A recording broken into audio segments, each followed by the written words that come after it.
Number one, huge Cleveland sports fans, but they're good people, hardworking people, trustworthy people. I don't just come on here. I tell you this all the time. I don't just come on here and talk about places and people that want to buy advertising on the show. I talk about people and products that I believe in. And Quick Lane at Valley Ford Truck is one of those places. Whether you've got a truck, car, van, commercial vehicle, big or small, it doesn't matter. They'll fix them all. They're the home of the low price tire guarantee. Find a matching set of tires cheaper anywhere else, and they'll match the price guaranteed. No questions asked, no matter what it is. Hey, and they understand in 2013 that there's transportation issues. People need to get to school, to work, to daycare. All those things need to get done, and the car needs to get fixed, and they'll figure out a way to make that happen for you. Check them out, quicklane.com/Valley Ford Truck, and find out that life really is better in the Quick Lane. It's an addiction. The Sports Fix. We'll be right back. I'm Tyler Zeller from the Cleveland Cavaliers, and you're listening to the Sports Fix. Have you gotten your copy of Cleveland's Finest yet? Highlighting the best moments, players, and media members in Cleveland sports history? He won it! Elo hit a three-pointer on the sideline! In-depth, personal interviews with some of the top names in Cleveland sports fill the pages of this incredible book. Cleveland's Finest by Vince McKee is this year's must-have book for every Cleveland sports fan. Available now at Amazon.com. Get your copy today.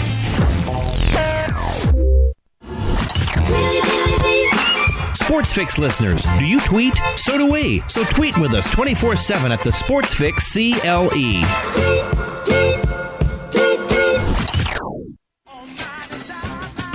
Business owners and professionals, do you want to take your business, your product, your team, your event to the next level? You want to advertise right here with the Sports Fix. Our listeners are among the most loyal listeners, terrestrial or internet. The Sports Fix universe is not only the radio show, but tens of thousands of fans on Facebook and Twitter. Email me, Jerry Myers, thesportsfix@AOL.com. That's thesportsfix@AOL.com. And let me help you swing for the fences and hit it out of the park right here on the Sports Fix. Portions of the Sports Fix brought to you by Harry Buffalo. Harry Buffalo, join the herd. News break. Good morning, I'm Bob Picozzi. On the first day of the British Open, not the case today. The wind has picked up considerably in the second round of Royal Liverpool. South African George Coetzee from shooting a 3 under 69. He's 5 under for the tournament. And warming up, we were in rain gear. We were hoping for some thunder showers, but it cleared up, but the wind was still blowing, so it was playing quite tough, and I think 69 you'd do well to beat it today. Coetzee in a two-way tie for second place with Matteo Monacero, who's through 7 holes today. The leader, Francesco Molinari, he's 6 under through 7. Rory McIlroy, 5 under through 2 holes, plus 1 for the day. Tiger Woods, 3 over for the day through 3 holes, even for the tournament. Phil Mickelson in the clubhouse at even par following a 70. Coverage of the British Open now live on ESPN TV, ESPN Radio, and ESPNRadio.com. Following the 4-day All-Star break, the baseball season resumes today. Cardinals manager Mike Matheny's decided to give his ace Adam Wainwright 2 additional days of rest. That means he won't pitch against Clayton Kershaw on Sunday night. Genoa salami and spicy pepperoni come together at Subway as this month's Super Stack $3 6-inch select, the spicy Italian. Try it fresh toasted on Italian urban cheese bread with all of your favorite veggies. It's the $3 6-inch select of July. Subway, eat fresh. You're listening to the Sports Fix.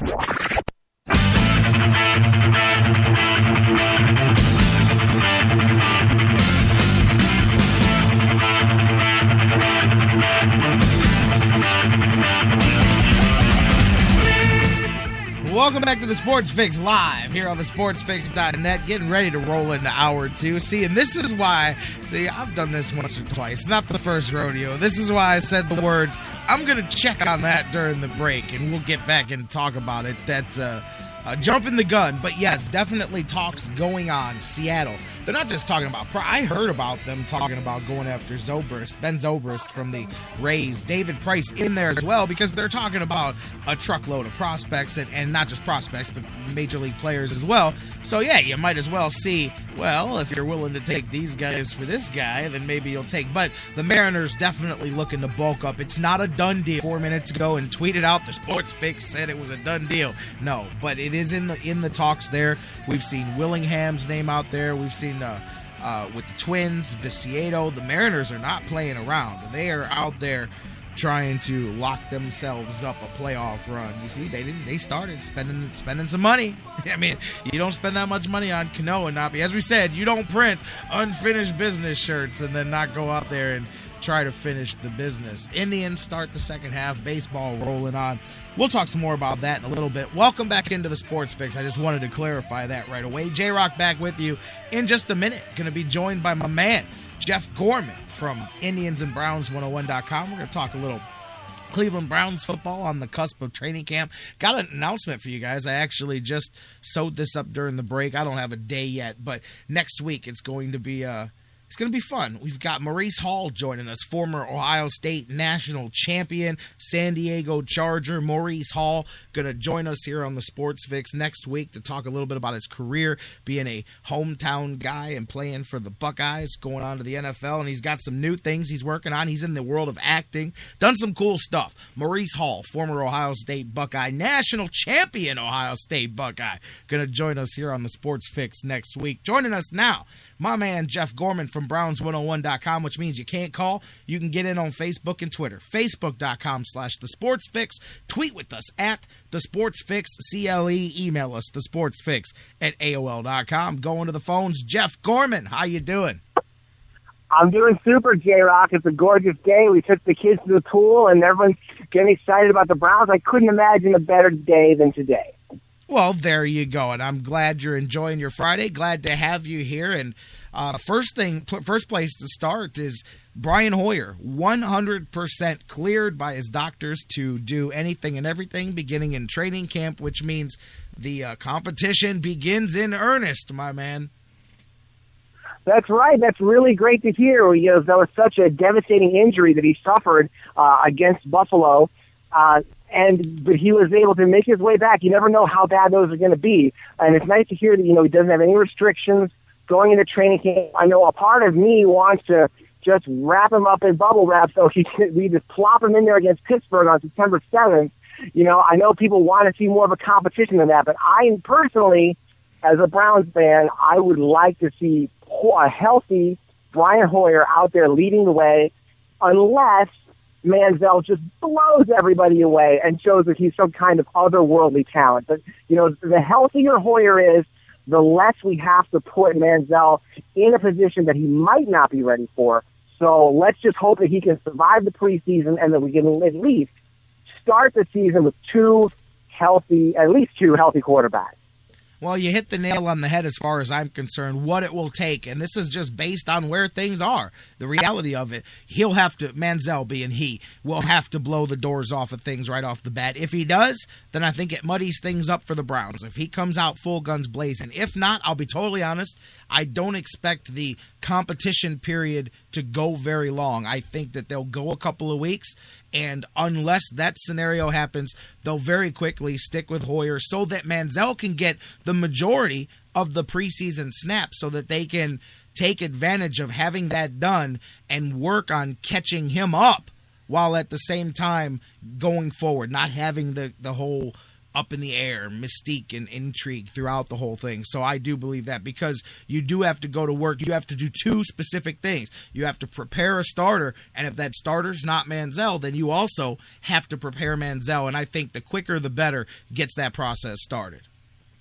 That's right. If we could script it, that's the way it would go. Of course, right. Everybody would be happy to see Manziel in the preseason and see what he can do, and hopefully he'll start to pop a few people's eyes.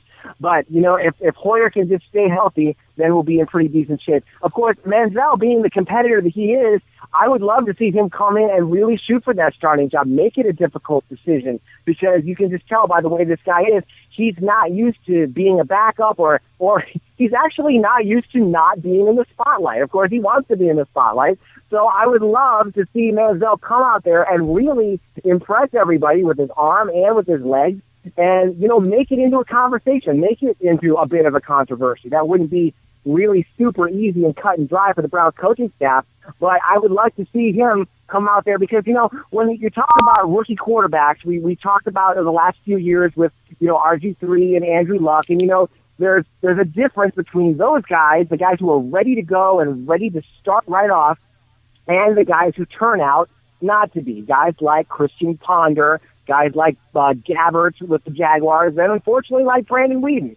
So it's like you don't really know where Manziel is going to land until you actually see him out there. So it's very intriguing. And of course, a part of us hopes that he really is, should have been like a top 3 pick, or really should have been one of the really best of the best. And hopefully, it'd be great if he could surprise us and say, you know what, I really should have been taken to the top of this draft, and I'm ready to come out there and just win some games in the NFL. I mean, I kind of don't think that's going to happen, because you have to trust that the people who, do this for a living, picked him in the right spot. So again, maybe he'll surprise us, but I'd like to have him not be in a position where he's in a situation that he's not quite ready for.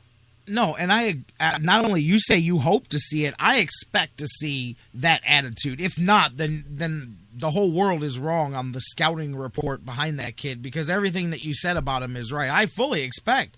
And I mean, I hope that he goes to town. I mean, because that, like I said, at the end of the day, no matter who you thought, should they take the linebacker, the wide receiver? Do they take a quarterback? Who do they take? Regardless, you look at this is what you have going into training camp. That's the decision you made. And just like what you said, you hope that the people that made that decision knew what they were doing. And I agree. I would hope to see that hunger and that attitude and that chip on the shoulder from day one. If not, then there's a problem there that has to do with other things, attitude and other things, and I hope we're not even talking about that. You mentioned the fans being excited to see these guys too. Obviously, training camp will start, and then Family Day, which has traditionally been down at Cleveland Browns Stadium. I've been to the last 4 or 5 of those, and they do well. I mean, there was a couple of Family Days where they outdrew the Indians game going on down the street. Now, granted, it's free tickets. Let's right, yeah. not, I'm not trying to fool anybody here. It's free tickets, but I just laughed about how,